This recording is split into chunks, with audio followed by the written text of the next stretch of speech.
Hi, this is Kathy from Unlearn the Crap and Level Up. I can't wait to share this episode with you. I spoke to Eleanor MacDonald, and what stood out to me was how real and raw her journey has been. She had to unlearn some of the deepest crap we carry, the patterns of self sabotage and self abandonment, those times when we look to someone else to make us happy and lose ourselves in the process. I know I identify with so much of what she is talking about, and I'm pretty sure some of you will as well. Eleanor's story is powerful because she doesn't just talk about finding love. She shows how the first step is learning to stop abandoning yourself, to create true love, whether it's with a partner or within. You have to choose you first. What I love about this conversation is how she weaves her own healing into the way she now helps women, especially women over 40 who are searching for love but keep repeating the same painful patterns. Eleanor shows that it's possible to unlearn those self sabotaging cycles. Open your heart, trust your intuition, and finally experience love from a place of wholeness. Join me in my conversation with Eleanor. Welcome to Unlearn the Crap TV with your host, Kathy Baldwin. Unlearn the Crap TV is more than just a show. It's a movement towards breaking free from the disempowering structures designed to benefit the few at the expense of the many. It's about education, healing, and unlearning the detrimental beliefs that have been ingrained in society for generations. So now, please welcome the host of Unlearn the Crap TV, Kathy Baldwin. Welcome to another episode of Unlearn the Crap and Level Up. Your soul is calling. My name is Kathy Baldwin and I am your host. As you know, Unlearn the Crap is more than just the conditioned responses and automatic programming that our brain turns into limiting beliefs or takes us into bad habits. It is also the physical component of our body, mind, and soul. It is the connection between our three brains, our brain, our heart, our gut. It is the physical manifestation of the energetic disempowerment that takes us away so that we cannot level up. And so here on our podcast, we are discussing all of those details so that you can unlearn your crap and level up because your soul is calling you and the world is waiting. Welcome to Unlearn the Crap, Eleanor. I'd like to introduce our next guest. It's Eleanor MacDonald. And Eleanor, would you Thank mind you. telling everybody what crap you needed to unlearn so that you could level up? Yes, absolutely. I love everything you're saying because it's so aligned with what I've learned.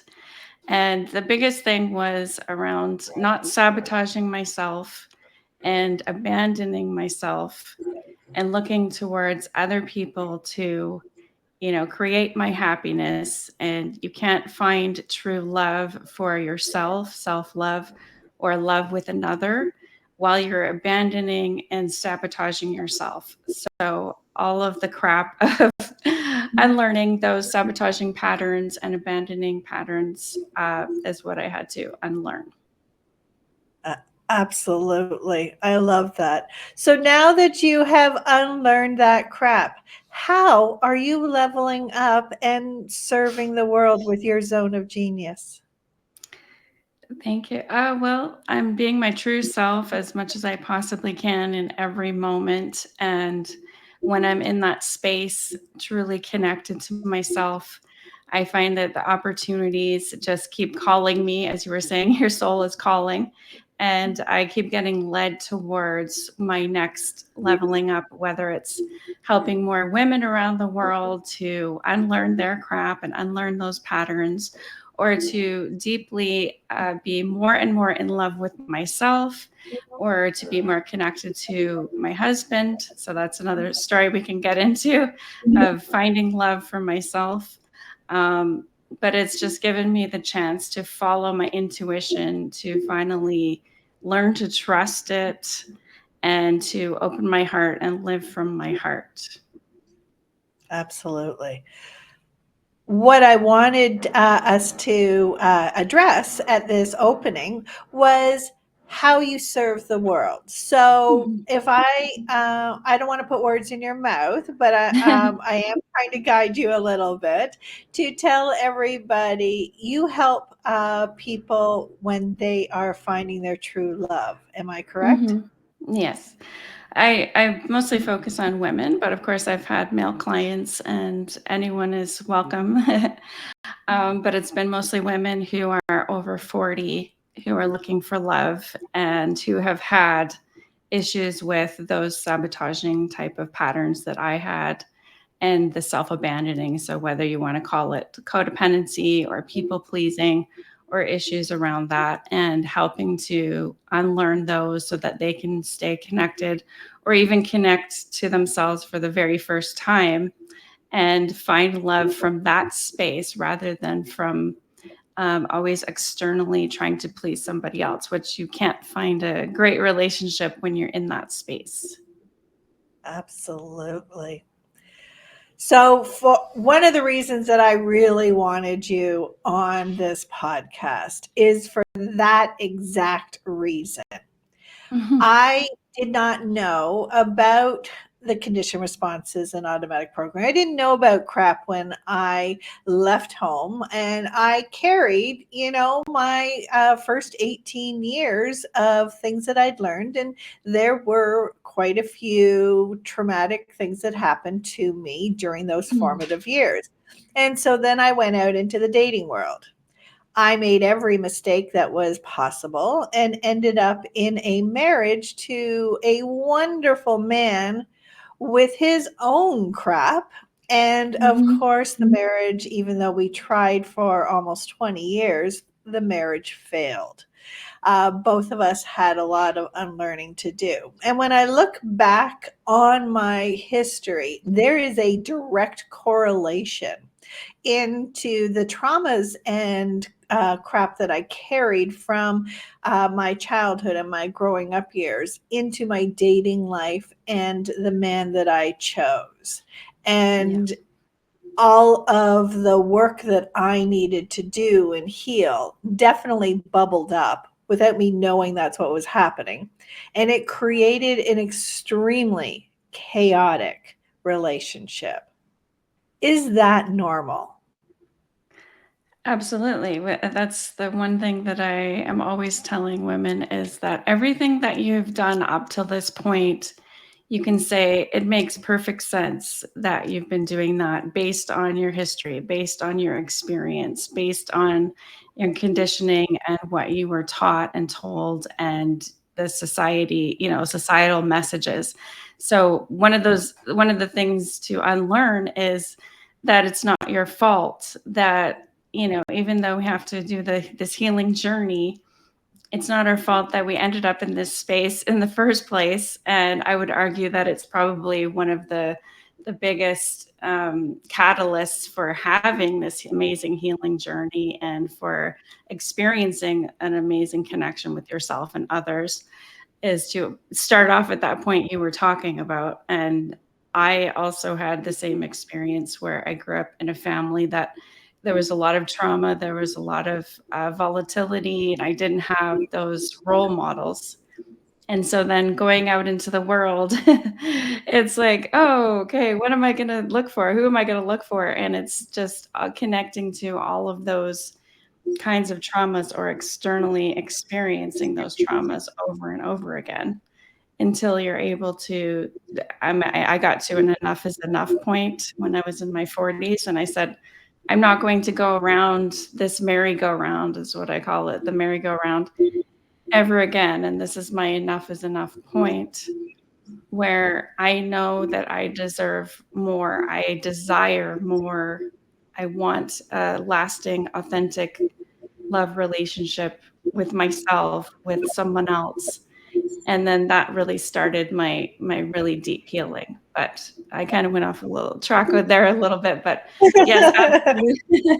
It is absolutely normal, and that's the first thing I would say is to not beat yourself up, to not be like, "Oh, I can't believe I've done that," or "I chose this person," or "I did this or did that."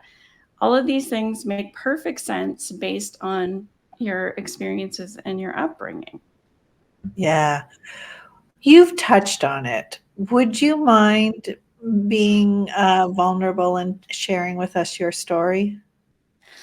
Absolutely not. I feel like my story is one of the things that will help women realize that they're not alone. That's number one, and that they can get past what they're really struggling with. So I tended to choose, when I left home at 18, I was choosing relationships that were based on the other person, like who should I be as a good girl, as a people pleasing girl, what kind of relationship should I choose, and it was based on the other person and what would make them happy, and not really authentically being myself. I wasn't able to. I didn't even know who I was at that point. And so basically deferring to the other person and saying, well, I'm going to be like this and you could be like this and let's be in a nice happy relationship. But it wasn't based on anything solid or real or authentic.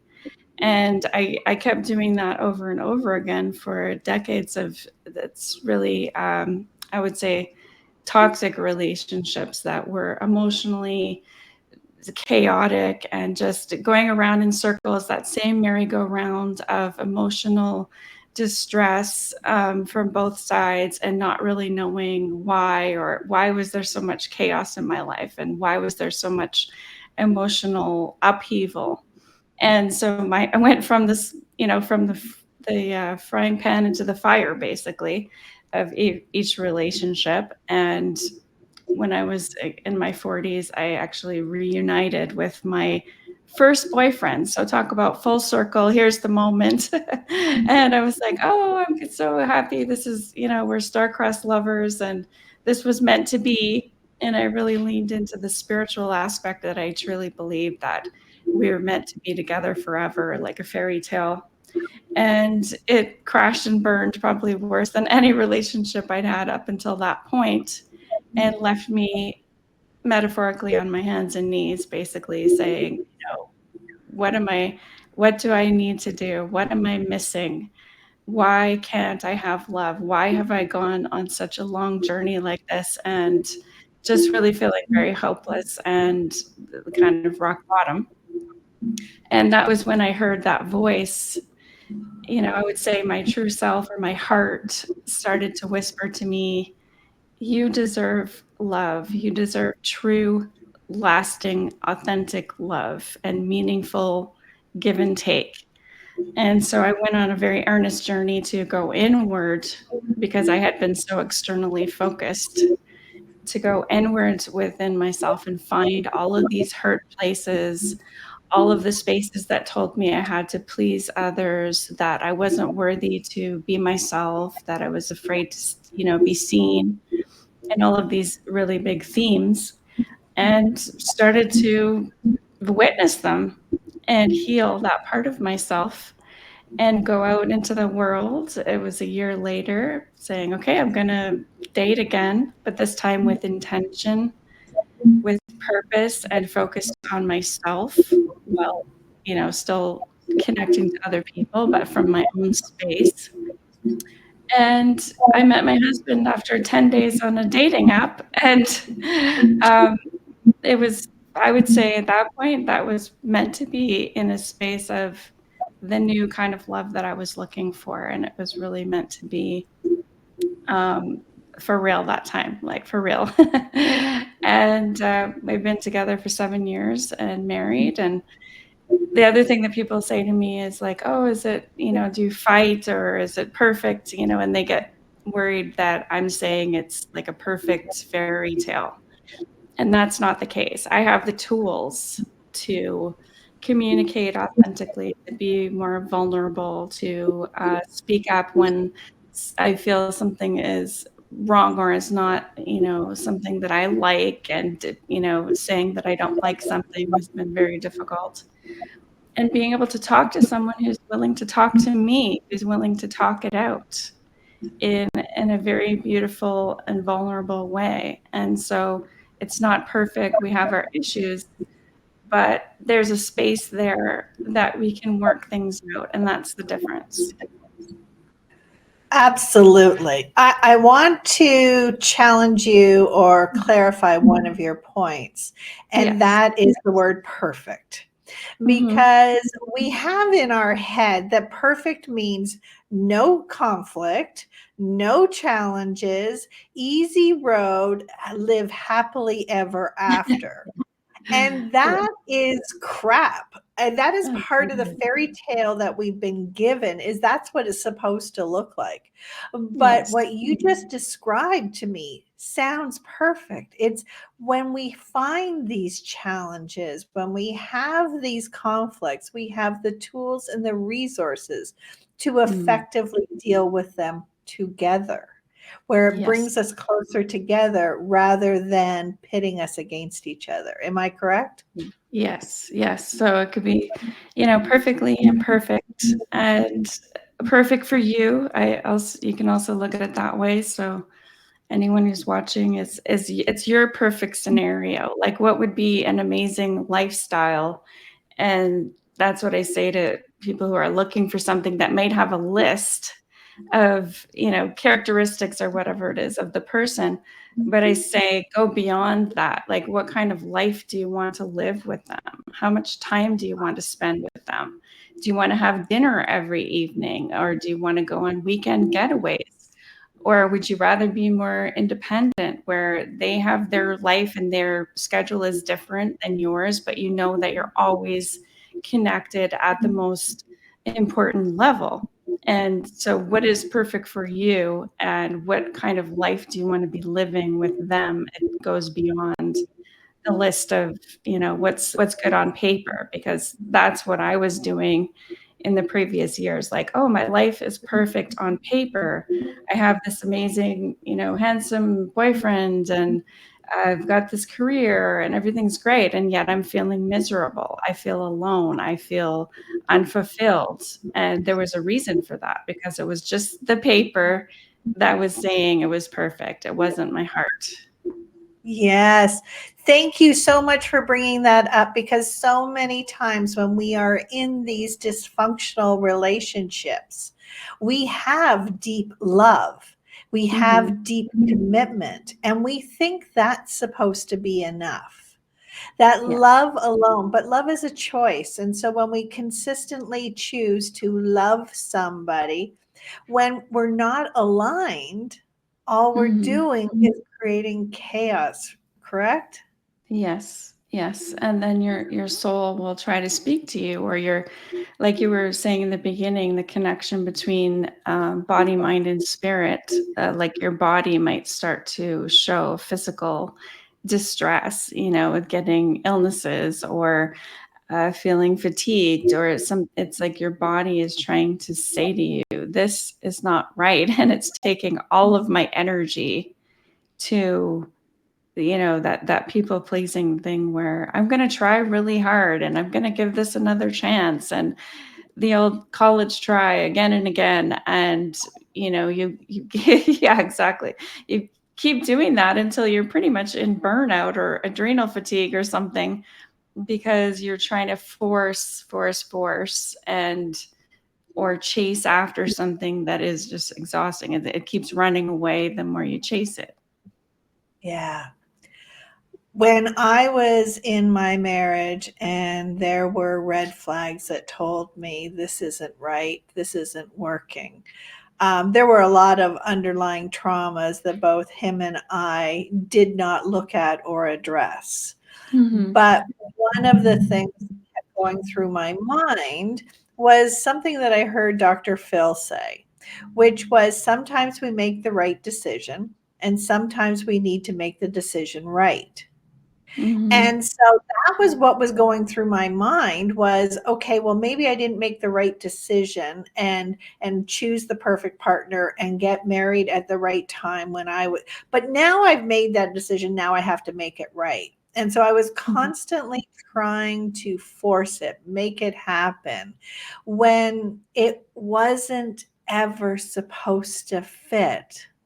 Do I Yeah. think that my ex-husband and I came together for a reason and a season? Absolutely. We were both aligned with our traumas and we forced each other to look at the mirror and take a look at what was going on in ourselves.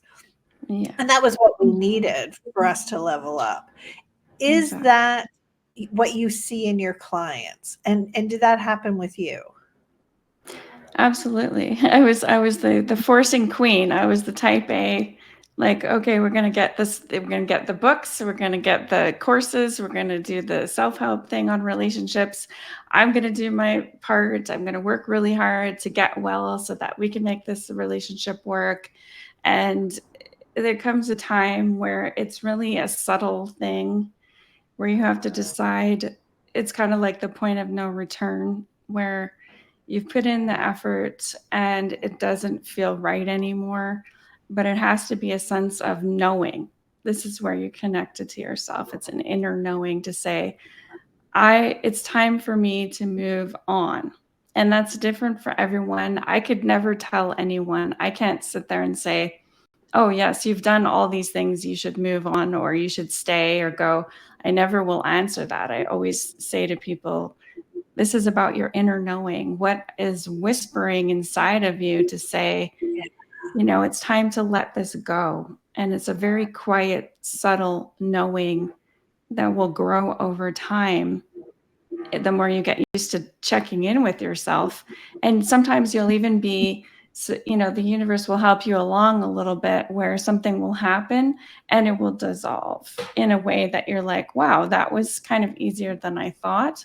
Or it might be an abrupt, dissolution. Like some of my relationships, all of a sudden it was just like, it's over and it's done. And, we're moving on, and it's kind of jarring. But when you move with yourself and your knowing and move towards what feels like the direction you need to go in, things take care of themselves. And so I would say if you're pushing, forcing, and banging your head against the wall or going around the merry-go-round or whatever analogy you want, it's time to stop and listen and go within and just, search for that whisper of your heart, your intuition. What is it saying to you? How do you feel? What could be your next step today, tomorrow, next week that will move you towards your aligned heart? Yeah, that is so true. One of my founding principles that I bring into my podcast and my books and when I'm working with clients is the belief that at any point in time we can stop and make a decision. But at Mm-hmm. some point, if we don't, the universe or our body or our Mm-hmm. health or our wealth or Yep. whatever will take us down because we Mm-hmm. can only be misaligned for so long. Yep. Eventually, it breaks like any Yes. other piece of machinery. Mm-hmm. When you're working with your clients or even yourself, do you Mm-hmm. find that people are trying to hold on past the breaking point? Or how do you better yet, let me ask you it this way. How do you recommend that we identify earlier that this is headed for a break and we Yeah. can stop it earlier? Well, I would kind of go back even further because I love the preparation and intention before you go into a relationship. If I will answer that question if once you're in the relationship, but I like to go back further because the true change is when you make a choice to go into a relationship where you are aligned in the first place. It's like that's your intention. Is this what you're looking for? The kind of relationship where you can be yourself and grow and interact and whatever it is. And I'm not saying that those relationships always work out, because they don't. But at least you have a space within to, to learn about yourself and grow. And it's more aligned, and you get to feel what that feels like to be in an aligned space. So that's kind of, whether you're coming out of a relationship and you're looking for a new one, or, you haven't had much experience finding the kind of relationship you're looking for, that's something to think about.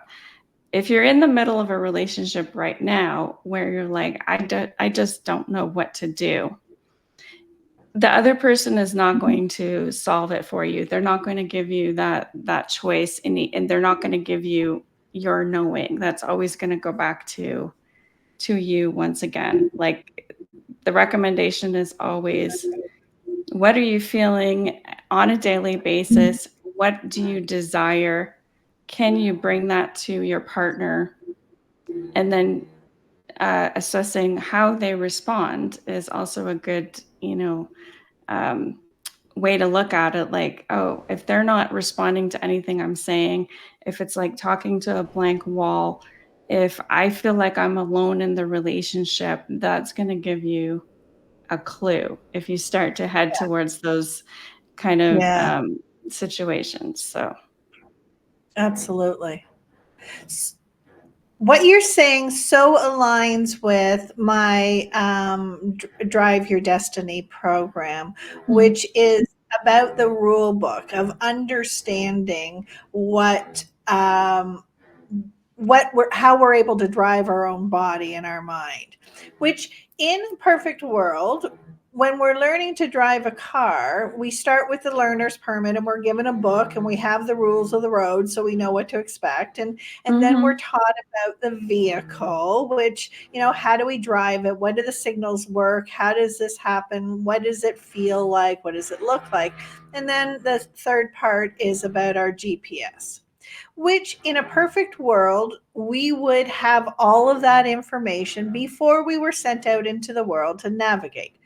But Yeah. generally, we are sent out into the world and told, trying not to crash and burn too bad. Mhm. What you just said made me think that we're not given the user's manual on our life and our body.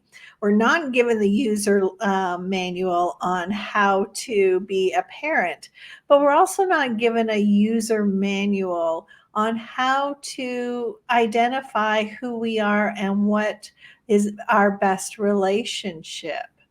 And I Mhm. know for me, part of my healing journey was to realize that I could build my identity around the same principles as building a business.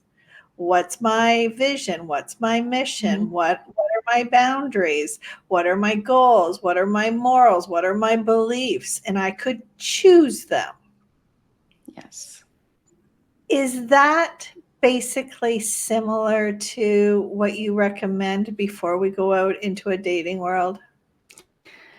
Yes, I think that's where I focus all my attention, is giving those instructional manuals that we can pick up at any time to have, like, master your intuition to find love. That's one course I have, and ending online dating frustration.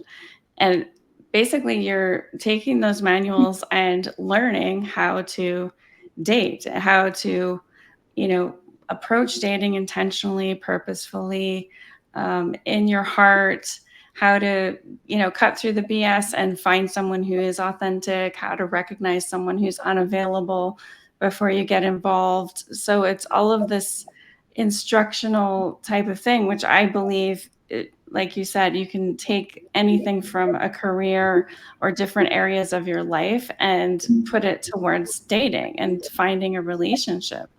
And it doesn't have to be so clinical as what I'm saying. It's a lot of journaling and inner work, and there's a lot of introspective space there, but it does have that sort of how to feel to it, because we were just never told that we could do it that way, that we could be really prepared, that we could be just like going into it completely empowered and dating differently. Yeah. You brought up 2 points that I wanna make sure that we cover. One of them was dating online. So I'm bringing that Mhm. up now so we can come back to it and I don't forget it. Yeah. I do Yeah. have a tendency to get really excited about our conversations. But the thing I wanted to start with was you brought up the point of, identifying who was really, unavailable. Mhm. Could you first describe how do we identify that we're not the one putting it out there, that we're not that we're unavailable because we haven't done our own work? Like, what are the signs within us, and what are the signs within another person that says, "Ooh, this person is putting themselves out there, but they're really not available Yeah. emotionally." Yeah. I mean, once you start doing this work, it becomes very obvious, but these are things we don't think about. And so if I were to say I'm unavailable, or to find something unavailable within myself, it would be exactly what you said. It's like your actions don't match your words. So you're saying, like I've had clients say to me, I'm ready for love. I want a relationship right now. Like I'm ready. And then I would say, okay, how much time do you have to date? Oh, I'm busy. I have this, I have 2 jobs, I've got this and that. I don't know. I maybe one night a week. And then I say, oh, okay, so how many dating apps are you on and how much time do you spend on them? Oh, I just get so tired and stressed when I go on the online dating app. I hate online dating. I just want to find someone organically. And then I say, okay, well, have you been out to any singles events, or have you gone in and networking? Or, no, I don't have time for that. So you can see how when you start to say it and lay it all out, it becomes obvious that you are not available.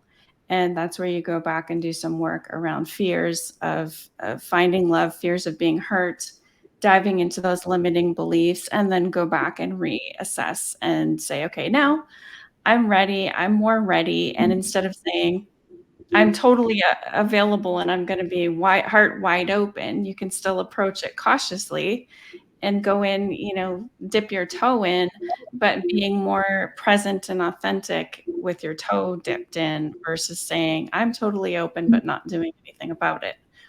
So that's your own inner work that you can do. And then once you're ready and you're actually out there and you're saying, I am doing things to find someone, and you come across the unavailable traits, it's different for everyone who's truly going to be unavailable, because it means incompatible in a lot of ways. But the general thing would be the same sort of push pull feelings. So they're not, they'll be inconsistent in their messaging to you. Maybe they'll be like all over it for 2 days and then they don't message you for 3 days. Um, or you go on a date and they're asking you all about you. So this is one that's a very surprising one, because they'll spend the whole date saying, tell me more, tell me more, tell me more. And you go home and you realize you know absolutely nothing about them. But when you'd been on the date, you were like, oh, they're just so interested in me. Look at all this attention. Like they adore me. And I love this. I'm getting all of this attention. But what's really happening is they're not um, opening up to you, and you don't know one thing about them. So that's Yeah. definitely a unavailable red flag right there. So, and Yeah. then the most important thing I always say is, how do you feel when you're around the person? Not how do you feel about them? How do you feel within you when you're with them or when you think of them? And if you've got just tons of insecurities, if you feel like, oh, do they like me? Do they not like me? And you're going around in circles, there's some of that is probably coming from them, that they're giving you mixed signals. Yeah. You touched on something earlier. Like you're dropping all these nuggets of gold that I just want to pick them all up and talk about them. You were originally talking about the organic way people want to find love. And as you were saying that, all I was thinking about were the fairy tales again. You know, the Cinderella with the glass slipper, and the Prince Charming came, and Snow White, the prince came and kissed, and all you had to do was passively be there, and it would just magically happen. Do Yeah. you think that that mentality of it should just magically happen is part of that belief system that is disconnecting us?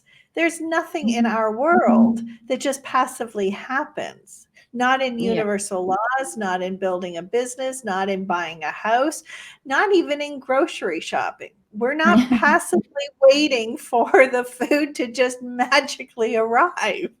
No. Yeah.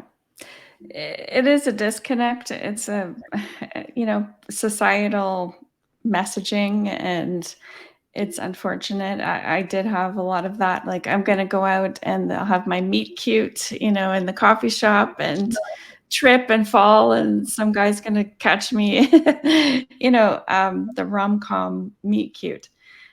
So that is kind of pounded into your head since being a little girl. I mean, that was my experience anyway. And the other thing is the fears that sometimes we don't want to face. So if we're passively saying, I'm going to just say I want a relationship, and I'm going to do the journaling and the crystals and the manifesting, and then I'm not going to go out and I'm going to just wait for them to drop into my lap.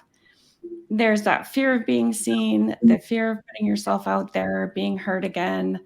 There's so many different fears around that it's like you get to the doorway, but you're afraid to step out.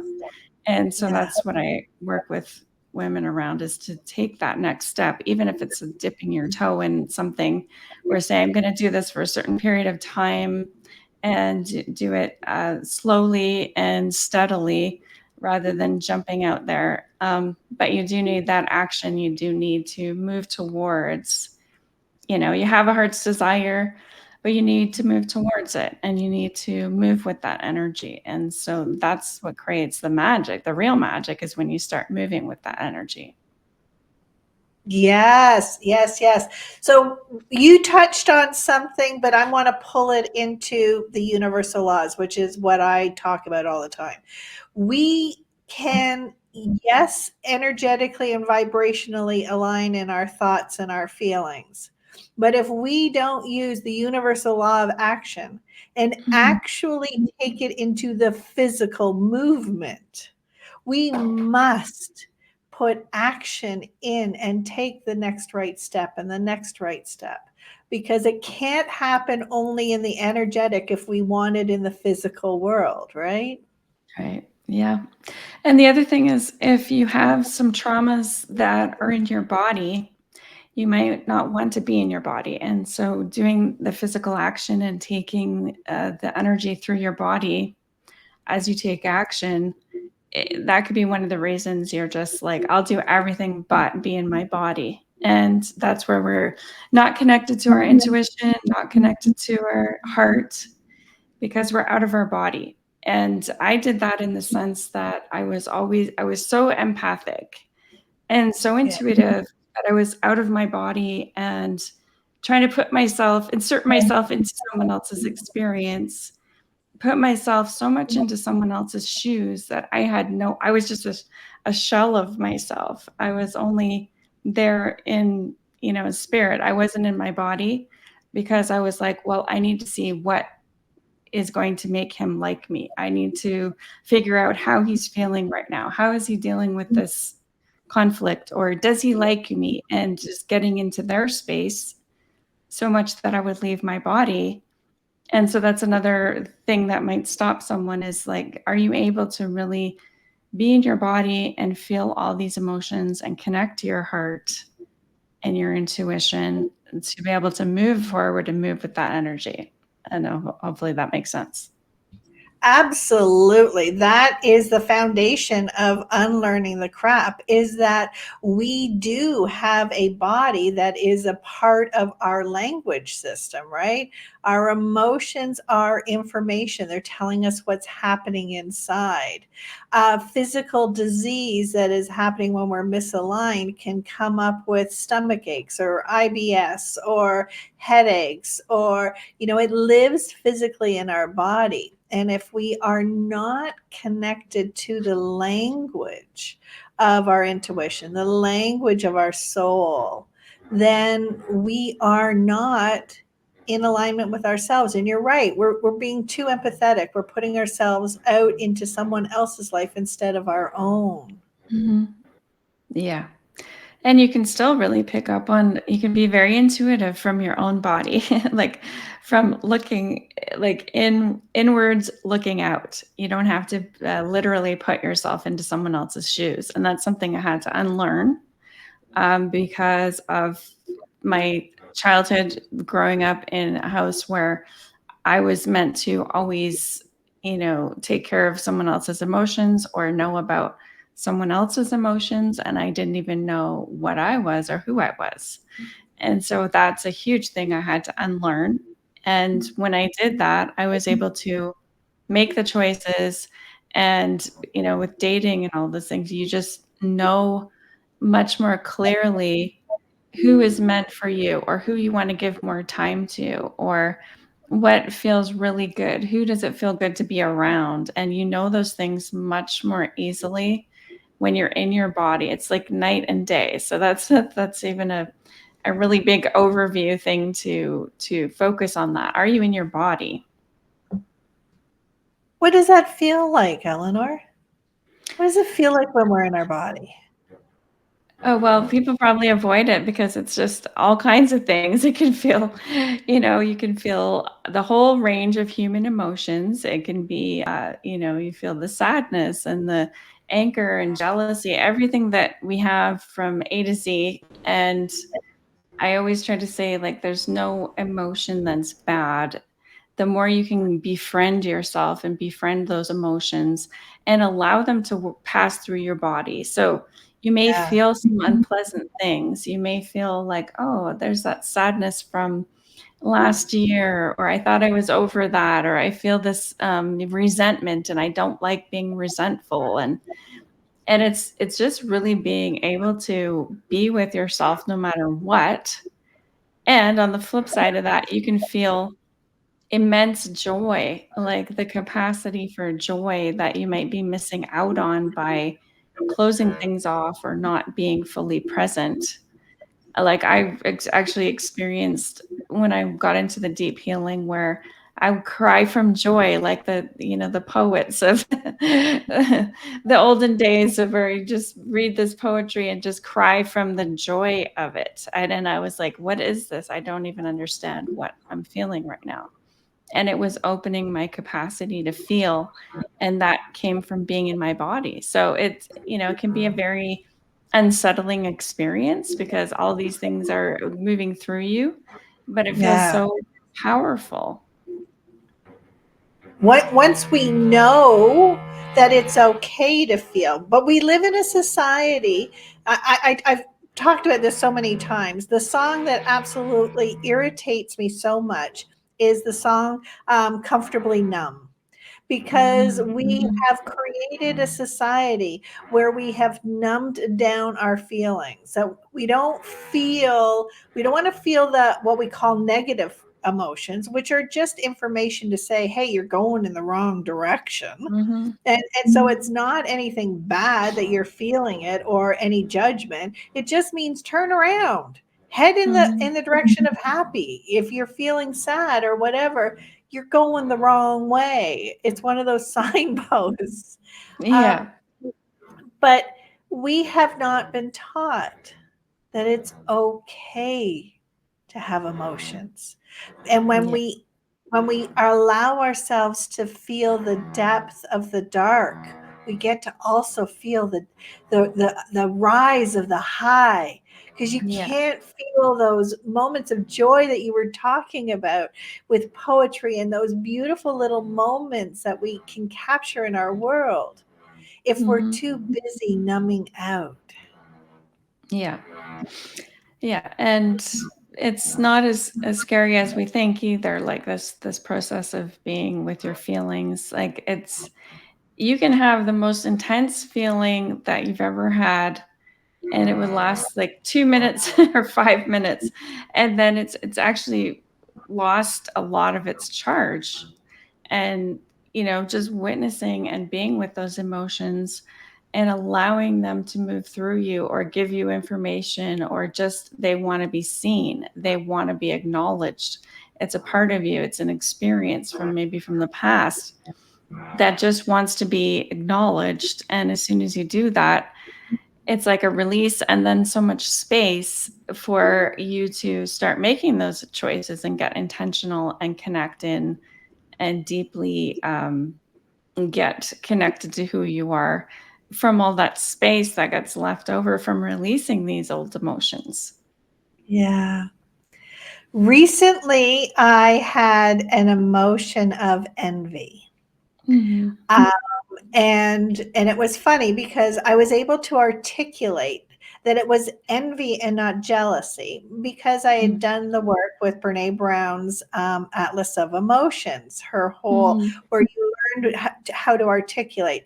And so it was funny because I had this moment come up where I felt, I was like, oh, that's not jealousy, because jealousy says, I don't want you to have that. Envy Hmm. is, I'm happy you have that and I want it too. Yeah. And so I had this moment where I had this feeling, and my first thought was, I'm jealous. And I'm like, no, I'm not jealous. I don't want that person not to have what they have, Hmm.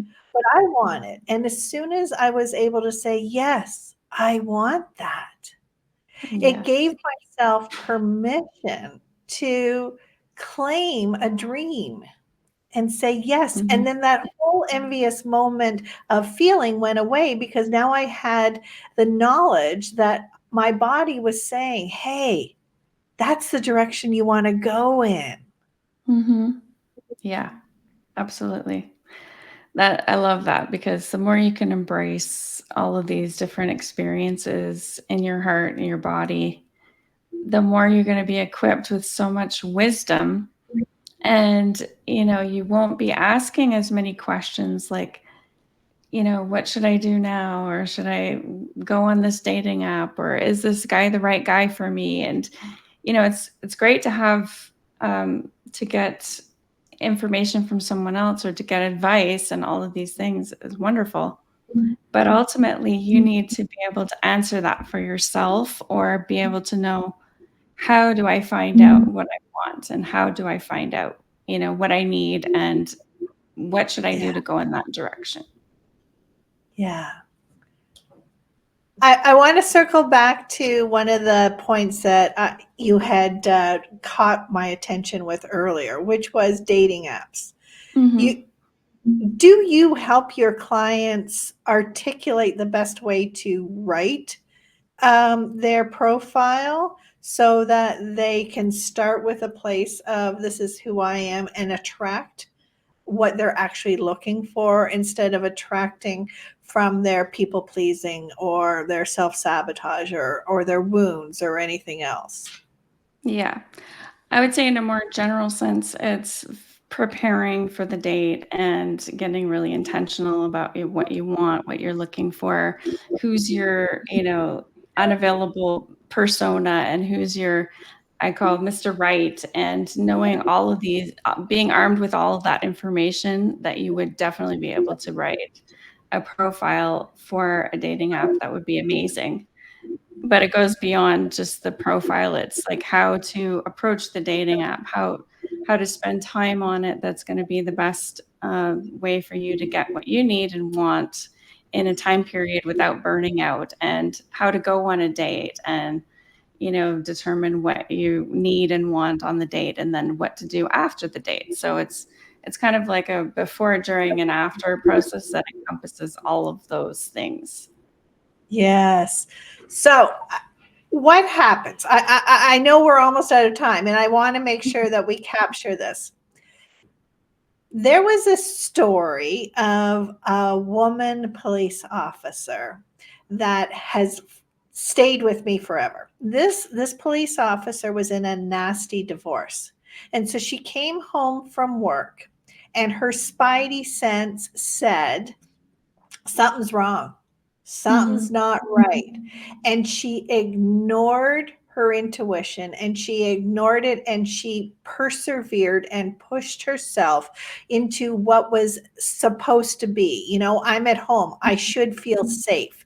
And she would beat herself up and say, "Don't be ridiculous." She went in the house and her ex-husband beat her up badly. She almost Mhm. lost her life. How do we own that moment when we're on a date and we see or feel our intuition that says this is not good, this is not what I want, this is not working? How do we get away from that societal expectation of the good girl complex of just getting through it? And how do we own that moment and say no? Mhm. So you're saying like the internal dialogue on a date where you feel like you should keep pushing through because you shouldn't not want to be there. Is that what you mean? Yeah, or you just realize that something doesn't feel right, but you're on a Mhm. date, so societally pressures say, "I need to shut up and put up," Yeah. and get through this and, be Mhm. polite, be nice. Yeah. Yeah, and definitely we've all been in these situations and it can be very difficult, and that's why I focus on the preparation beforehand so that you are really given those tools going into the date where you can navigate through those situations much more easily. And so it would be around, what are my deal breakers? How long am I going to spend on this date? Is it going to be an hour? Like giving yourself those boundaries and parameters beforehand, and going through scenarios like, okay, what do I do if I don't like this person and I want to leave early? What are some things I can say? And, or what if I'm not sure and I just want to kind of leave? What are some of the things that I can say to this person? And preparing yourself, not overly preparing to the point where you're rigid, but having these things in mind are going to help you say, okay, I'm feeling this feeling that I thought about earlier, and I really just want to leave. I can say one of the things that I had prepared myself to say, such as, I really feel like I need to leave, or whatever it is. It could be, I just realized I have to go somewhere else, or whatever. It doesn't really even matter what you're saying. It's just taking that action towards, instead of abandoning yourself, you're giving yourself that care and attention that you need and deserve in a way Yeah. that's so kind to others. You don't have to be mean about it. You can say, this has been a really amazing time meeting you, and I really appreciate meeting you, but I'm just going to continue looking and I wish you all the best. And, things like that. It can be very simple but kind, and then exiting, when you need to. So being prepared actually helps you through those situations. Yes, and giving yourself permission. Mhm. Yeah. Yes. Yes. Oh, this is gold. Thank you so very much, Eleanor. People who are listening and they want to have the love of their lives. They don't want to keep doing the things that haven't worked, and they want to create their blueprint or their plan, and they want to work with you. How Mhm. do they reach you and how do they find you? Yeah. Well, thank you so much for having me. This has been a very amazing, expansive, conversation, and I feel like it's gonna help a lot of people. So to get to my website, my business name is truly Eleanor, because that was my, journey to find myself and be true to myself. So it's trulyeleanor.com is my website. And if you go to /Doug, which is DUG, That's my detox unavailable guys challenge. It's a free challenge and it's a workbook, and you go through some of the very important first steps, which is getting clarity on what you don't want, getting clarity on what you want, and then making a commitment and really getting into that space of this is what I'm declaring to the universe. So it's a really powerful exercise and a free challenge that you can get at my website, trulyeleanor.com / Wonderful. Doug. Yeah. And don't you have a podcast as well? And I do have a podcast. Yes. Stop Chasing Unavailable Guys. On my website, there's a podcast tab there, and you can go and listen to 2 seasons of all my best dating advice, the things that we need to avoid, and um, getting away from those pitfalls and getting involved with people we don't want to get involved with, and all of those kind of things is all what I base that podcast on. So that if you go to my website, there is the podcast tab there as well. Wonderful. Eleanor, thank you so very much for this important conversation. I am so Thank you. happy that you unlearned your crap and found the love of your life and are living your best life through leveling up and helping others do the same through the journey of finding love and finding the best relationship. Thank you so much for your time. Thank you, Kathy. It's been a wonderful conversation, and I really appreciate the space that you have created for this conversation. My pleasure. Until next time, continue to unlearn your crap so you can level up because your soul is calling you. Until next time. Thank you for listening to the Unlearn the Crap and Level Up podcast. If this conversation spoke to you, please like, share, comment, subscribe, and leave a review. That simple act helps amplify this important work of unlearning the crap that holds us back. This show is built on the foundation of my 3 books: Unlearn the Crap and Level Up, Your Soul is Calling, a roadmap to release what no longer serves you. How I Unlearned My Crap, which is my raw story of breaking free and the patterns that I needed to unlearn. And the 3rd book, The Unlearned Life, an AI-powered ritual system for truth, transformation, and personal empower. If you're a podcaster or you want to be, this is for you because 85% of podcasts fail, not because of the message isn't powerful enough, but because the back end can be overwhelming. I created the Finally Podcast automation system so your voice doesn't become a statistic.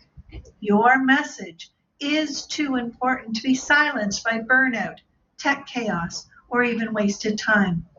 My mission is to support not only my guests and you, the audience, but also every podcaster who's ready to level up. So until next time, keep unlearning, keep leveling up,